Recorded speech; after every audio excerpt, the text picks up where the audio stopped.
We need to keep talking about climate and energy because this is where so much damage is being done to this country and others around the world. And this is the area where the Albanese government is destined to do the greatest harm. Let me start off with climate alarmism. As you know, whenever there's a weather event, as they like to call them now, the alarmists invoke global warming. We're hearing a lot of it lately because of a hot spell and droughts in parts of the northern hemisphere. The media is full of this stuff, just about all media, most of the time. Seldom are there qualifications and context, just fear and very liberal, often inaccurate use of the word unprecedented.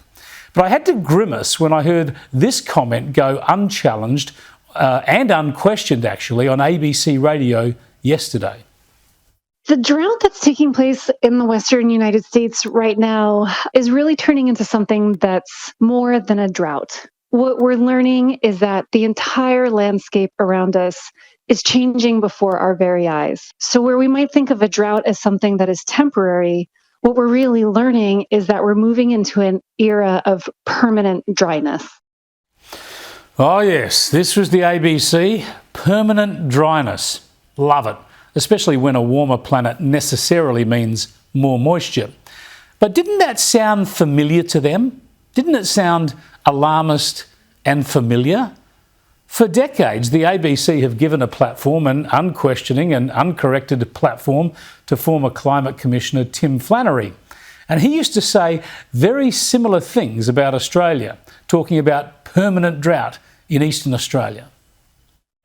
Even the rain that falls isn't actually going to fill our dams and our river system. Even the rain that falls isn't actually going to fill our dams and our river system. Yeah, we haven't heard so much from Flannery since it started raining and never stopped. Yet Flannery suggested the land of droughts and flooding rains had actually turned into just the land of droughts. And he was wrong. So now it's the US, the west of the US, that's going to have permanent drought. Have these people never looked at the records, the climate cycles, or read the Grapes of Wrath? Anyway, let's move on to cutting emissions then, and the inevitable and crucial role that nuclear energy must play. I was digging around last night into the root causes of the energy crisis in Europe. And one of Britain's problems is that a decade and a half ago, the Conservatives, just as they were coming into power, got a bit squeamish about nuclear power. And instead of expanding nuclear energy generation, they decided to try renewables instead. Have a listen to the Labor Prime Minister at the time, Tony Blair, accurately predict how this would leave the UK exposed. He gave his position just the other day in an interview in Green Futures. Just read this. I want to give every opportunity for green sources of energy to come through. If they do, well and good. If they don't, and we have to keep the lights on, then nuclear might come into the picture. Hang on a minute. So what's he going to do? The Cabinet Secretary, he's the Prime Minister, the Cabinet Secretary comes in and says, I'm afraid the renewables haven't generated as much as we want. I'm afraid we're not going to be able to keep the lights on. What's he going to say? Rustle me up a nuclear power station.